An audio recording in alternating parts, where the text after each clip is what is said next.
رفقا نگاه کنیم آمریکایی ها چی رقم به خود سفارش میدم. 2 دونه سیب، 1 دونه خیار، 2 دونه پاپ کورن. دیگه اسه کنیم این نمیفهم اسمی چیه. این خریدمه بگرفتم $30، یعنی $30 به خود نمیده. سه کنیم 2 دونه پیاز، 2 دونه کدو، همین در کدوم 1 دونه 2 دونه سفارش میدم.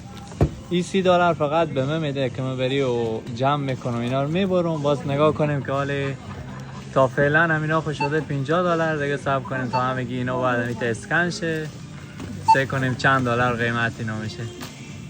خب همین رقم که میبینیم این خرید که عمال به شما نشون دادم $308 شد همینا فقط.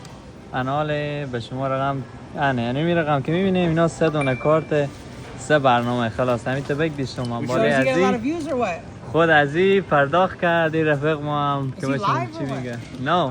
Not live. Not live? No. Are you getting a lot of viewers?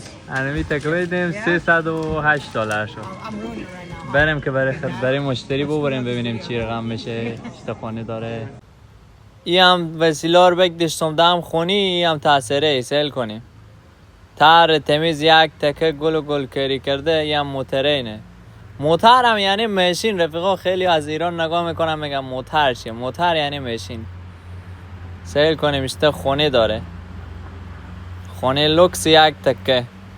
خلاصه که $300 شد. همونا بیدیم دیگه همگی کچلی و پیاز و ایت چیزا بود. $300 شد.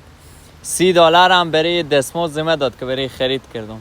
دیار و خوشحال باشیم. اونایی هم که از اکسپلور نگاه میکنیم برار خور برای ویدیوهای بیشتر از آمریکا حتما فالو داشته باشیم. خدا یار جان.